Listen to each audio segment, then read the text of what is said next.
Jen trash talking me because Jen doesn't know me. Okay. This is what Jen knows, is whatever Meri's told her. So Jen's just trash talking. I'm on the phone with Meri once and I said, I don't think Jen's safe. I think she's culpable for The room feels soft. Too soft. Everyone sits there with small smiles, slow nods, gentle voices. The tell-all closes like a clean goodbye. Like peace finally landed in this family. But what happened next changes how you should see this entire ending. And here's the question no one on that couch is allowed to answer. Who benefits when the story suddenly feels finished? Because this calm does not feel earned. It feels arranged. You can hear it in the careful wording. You can see it in the way hard moments get brushed aside before they fully land. Kody leans back. Robin keeps her voice tight and emotional. Christine stays polite. Janelle stays measured. Meri stays quiet. Everyone behaves like the storm already passed, but the damage never even gets named. This tell-all is not reflection. It is control. It is not meant to heal anything. It is meant to close the door without anyone asking what is still broken. Stay with me here, because this part changes how the ending really works. Listen closely to the tone. Every answer gets softened. Every sharp edge gets smoothed down. The words move fast when the past feels dangerous. The camera never lingers when discomfort shows up on someone's face. The show wants relief. The show wants release. The show wants you to exhale and move on with them. But the story you are being guided toward is not about responsibility. It is about comfort. And that comfort comes at a cost. Because this is not about Jen. It is not about Meri. It is not about catfishing or old arguments or bruised feelings from 10 years ago. Those stories stay alive for one reason only. They are safe. They keep the focus small. They keep the problem personal. And when the problem looks personal, the system never has to be questioned. Watch how quickly real harm disappears from the conversation. Stay with me, because what gets skipped next tells you everything. No one asks about the children. No one sits inside the long silence of broken relationships. No one forces Kody to stay in the weight of what he walked away from. The show keeps pulling you backward so you never look at what still hurts now. This ending feels clean because it is built to feel clean. Stay with me. In the next moment, you start to see exactly what this calm is hiding. When you rewind just a little, the shape of this tell-all becomes clear. We walk back into the same moments again. Meri's pain, the catfishing story, old misunderstandings, old hurt, old silence. The episode opens by framing this hour as a chance to finally clear the air, to put words where there were gaps, to offer apologies, to give people space to speak their truth. And on the surface, it sounds fair. But here is where the structure quietly tells you what this episode is really built to do. The questions always start in the past. Not the recent past. Not the current reality. The distant, safer past. The moments the audience already knows by heart. And every time someone begins to edge closer to something uncomfortable in the present, the conversation drifts back to something familiar. Stay with me, because this pattern matters more than any single answer. We hear a lot of language about healing, about growth, about peace, about wanting to move forward, about being tired of reopening old wounds. And that sounds healthy. It sounds mature. It sounds reasonable. But listen to how those words function. They replace pressure. They replace follow-ups. They replace accountability. When someone says, "I just want to move on," the room relaxes. The host nods. The cameras soften. No one pushes. No one asks what moving on requires. No one asks who still carries the consequences. And that is not neutral. Because closure, the way this show presents it, does not come from truth. It comes from agreement to stop talking.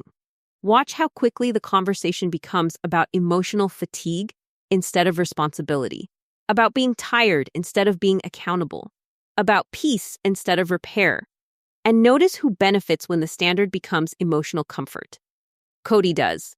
The moment the language shifts from what happened to how exhausted everyone feels, the focus moves away from what he did and toward how uncomfortable it feels to keep asking. Stay with me here, because this part gets slippery. The show frames healing as silence, healing as politeness, healing as restraint. The less you say, the more grown you look. The less you challenge, the more peaceful you appear. But that framing quietly reshapes the power in the room. It turns accountability into aggression. It turns follow-up questions into cruelty. It turns discomfort into something unfair.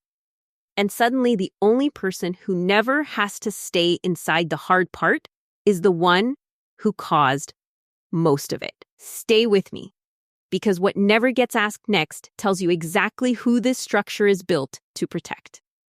There is a moment in this tell-all where the silence gets loud, not because someone is crying, not because voices rise, but because the one subject that should stop the room cold never comes up. The children.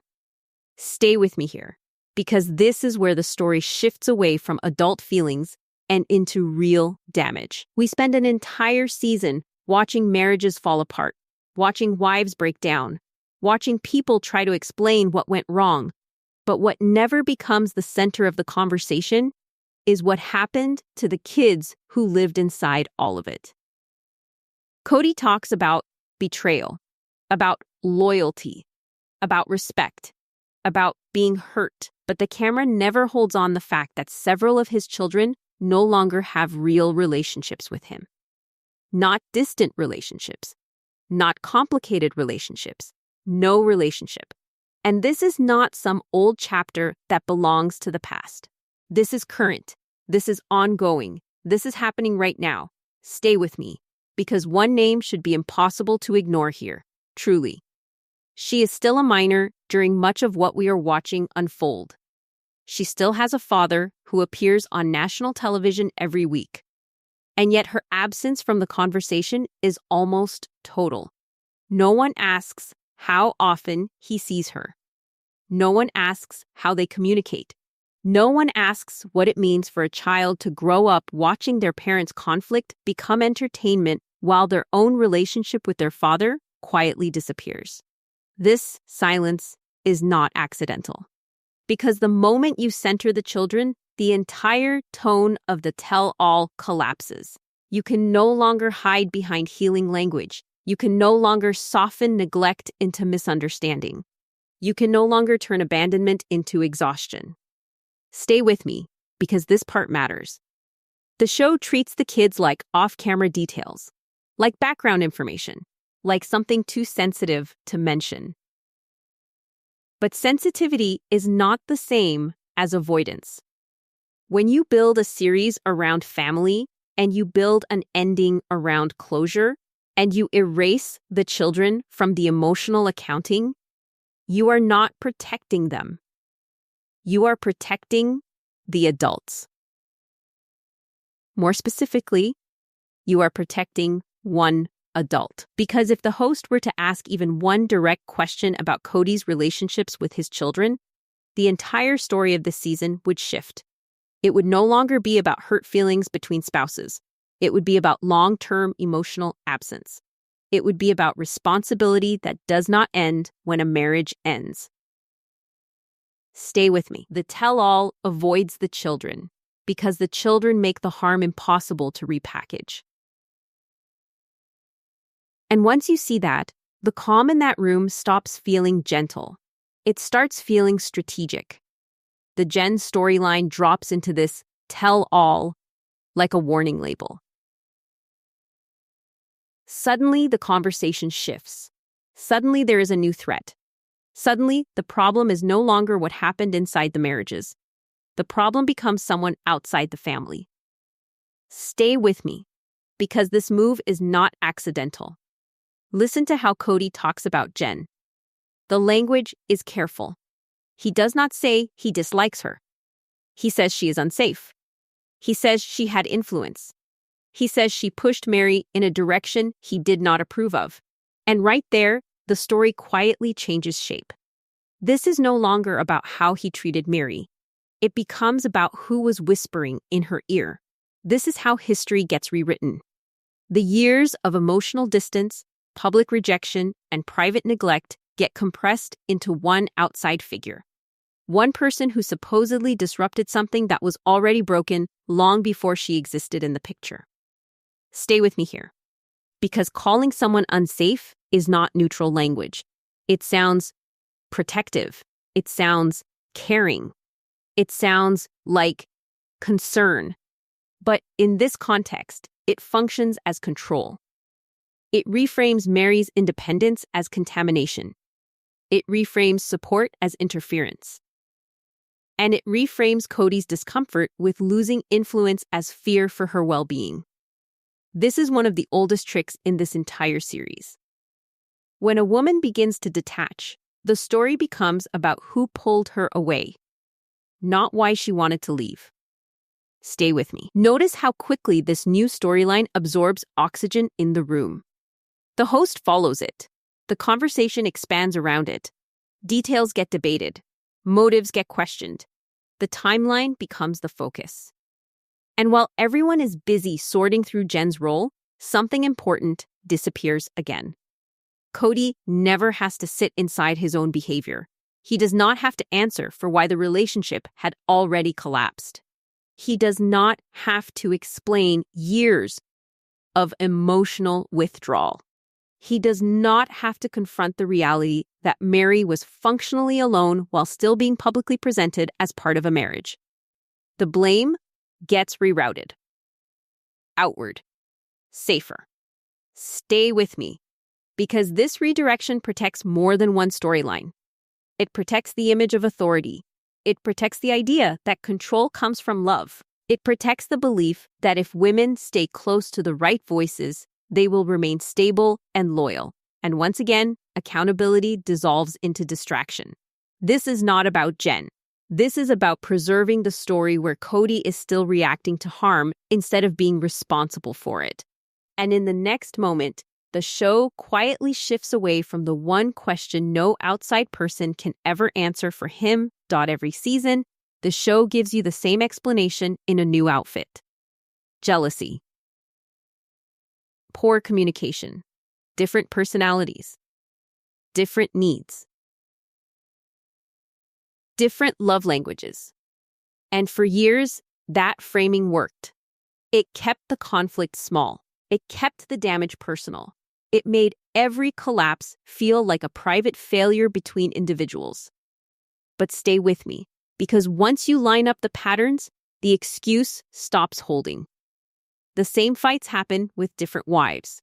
The same power struggles repeat in different houses. The same emotional withdrawals happen after different disagreements.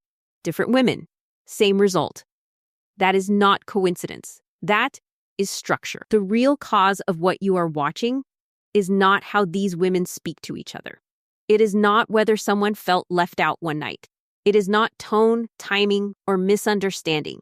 It is polygamy, not as a label, as a system, as a way of organizing power, as a way of deciding who gets access, attention, money, housing, time, and emotional safety. Stay with me here. When one man becomes the center of multiple households, everything becomes scarce. Time becomes scarce. Affection becomes scarce. Security becomes scarce. And when resources are scarce, behavior changes. Fear grows. Competition replaces trust. Small slights turn into survival signals. You are not watching personal drama. You are watching people adapt to structural insecurity.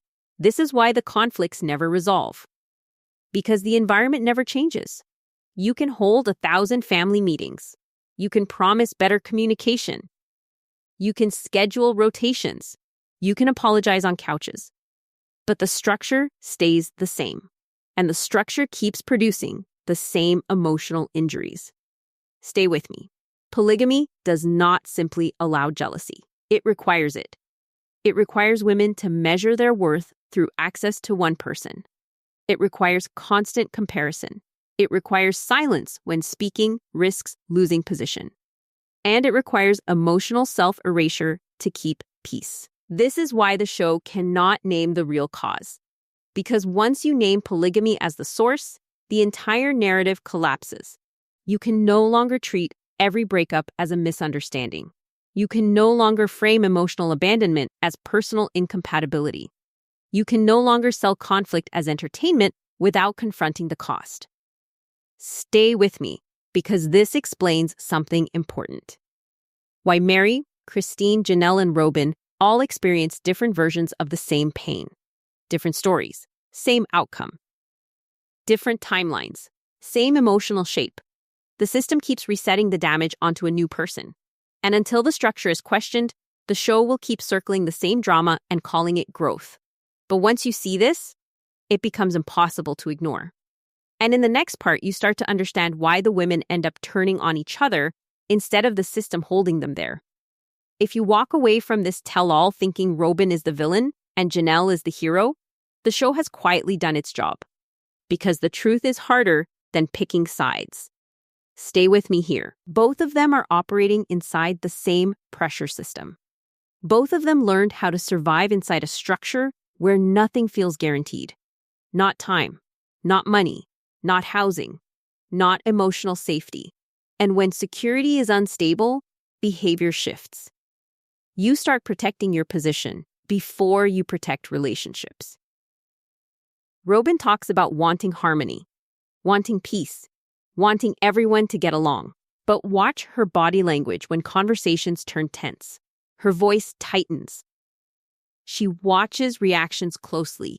She manages the emotional temperature in the room. That is not softness.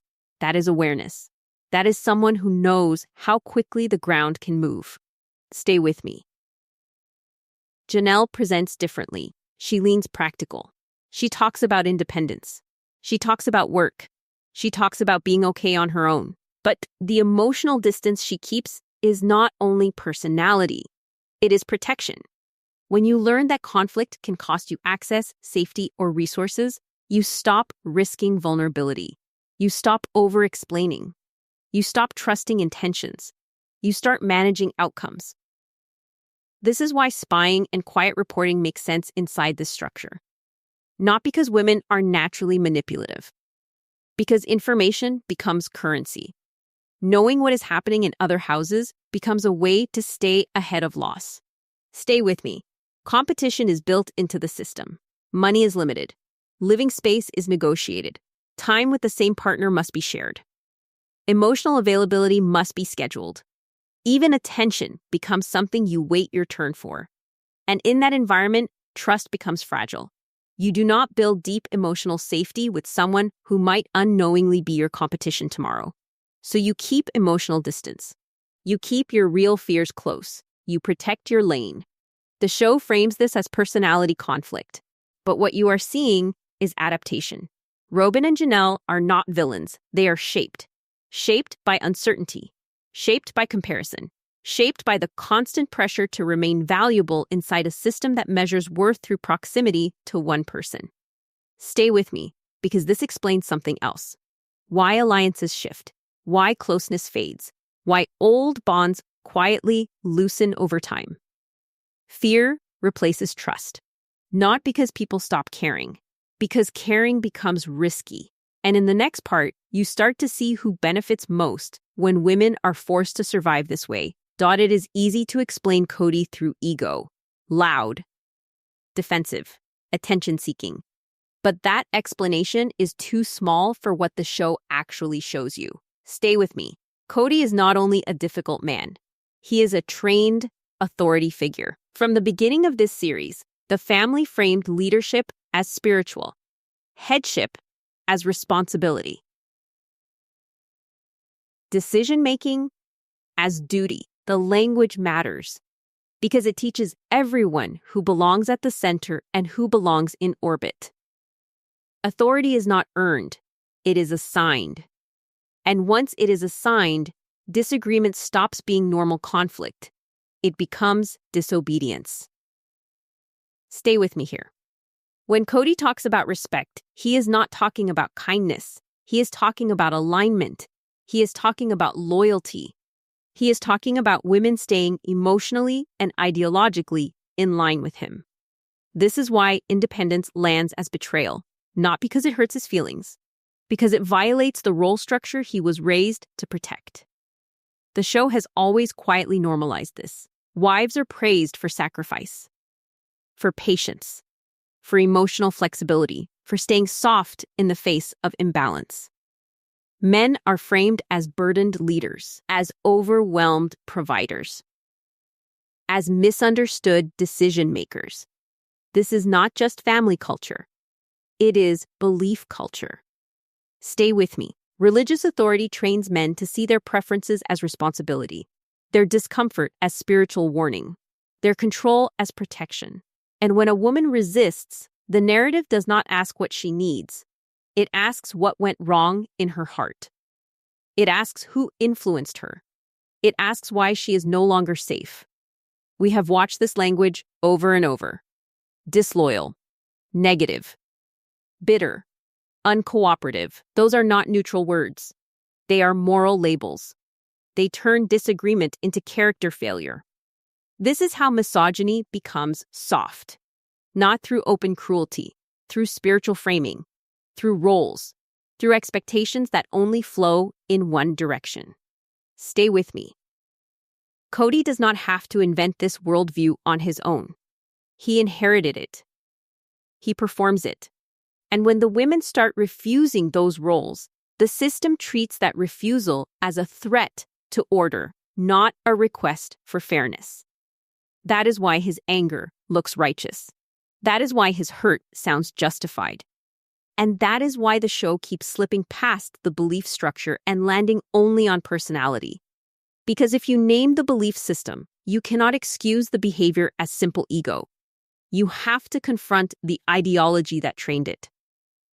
And in the final part, you see who this structure ultimately protects and who it quietly erases. Watch the tell-all host closely. Not for what she asks, for who she presses. The women are asked to explain their feelings, to justify their choices, to soften their language, to clarify tone, to walk the audience gently through their pain. Kody is not handled the same way. He is given space to explain himself, to frame his intentions, to describe his stress, to name his hurt. That difference is not accidental. It is structure. Stay with me. When a woman talks about leaving, the conversation turns into damage control. How hard it was. How sad it is. How complicated it feels. How everyone will heal. Leaving is treated as emotional fallout, not as a rational response to harm.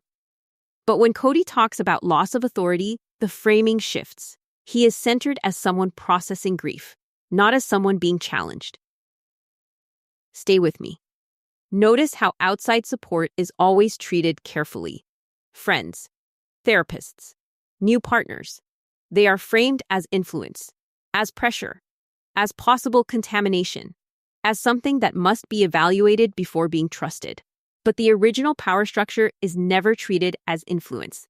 It is treated as neutral ground. This is how narrative control works. The show protects the familiar hierarchy by questioning anyone who steps outside it more aggressively than the person who benefits from it. And this matters beyond television. Because this interview style quietly trains viewers.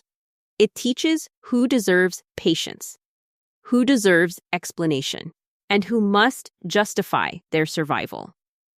This is not just about fairness in a reunion special. It is about how media normalizes power. Who gets to define harm? Who gets to define healing? And whose discomfort is treated as the real crisis. Christine's book hits harder than any camera angle ever could. She names things the show refuses to touch: sexual abuse, child abuse, financial manipulation, leadership corruption, violence that shaped generations. Stay with me. The tell-all rewinds to minor conflicts, old grudges, catfishing. Who said what 10 years ago? All of it safe, all of it neat, none of it challenges the system. But Christine puts the real story in plain words. She exposes how power is abused and protected, how loyalty is demanded and dissent punished, how women and children are treated as tools for authority. Notice what the show leaves out: truly absent, other children ignored, patterns of control minimized, the danger of hierarchy never questioned, the harm presented as personal failure instead of structural design. Stay with me. The family's internal drama feels intense on camera, but in reality, it is only a fraction of the harm. The bigger picture is the ideology, the rules, the system that allowed these conflicts to happen again and again. The series chooses safe narratives. Christine chooses truth. And that contrast makes everything else the show presents look staged. Stay with me, because the final part will tie all these threads together and reveal what the tell-all never will.